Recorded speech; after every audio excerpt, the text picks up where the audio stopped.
सभी को नमस्ते। और सुबह हो गई, फटाफट से मैंने चाय नाश्ता करके सबसे पहले कपड़े धोने के बारे में सोचा कि कपड़े ही धोना सबसे ज़्यादा बड़ा काम होता है छुट्टी वाले दिन। तो मेरी छुट्टी थी, तो मैंने फटाफट सारे कपड़े निकाले और कपड़ों का बहुत ज़्यादा ढेर लग चुका था। मैंने फटाफट कपड़ों पे ही फ़ोकस किया। उसके बाद मैंने खाना वाना भी इसके साथ साथ ही बनाया, क्योंकि मशीन का सबसे बड़ा फ़ायदा यही होता है कि भाई खाना भी बन जाता है, साथ साथ और कपड़े भी धुल जाते हैं। ठीक है।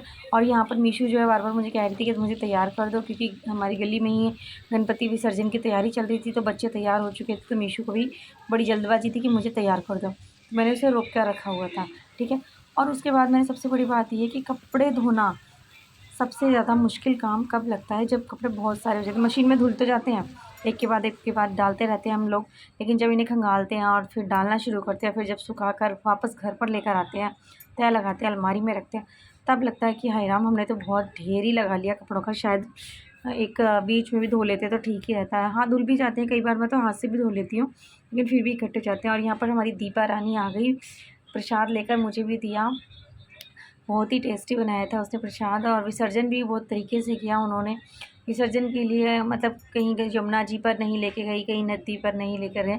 उन्होंने एक बाल्टी में ही पानी को डाला और गणेश जी को विसर्जित किया है।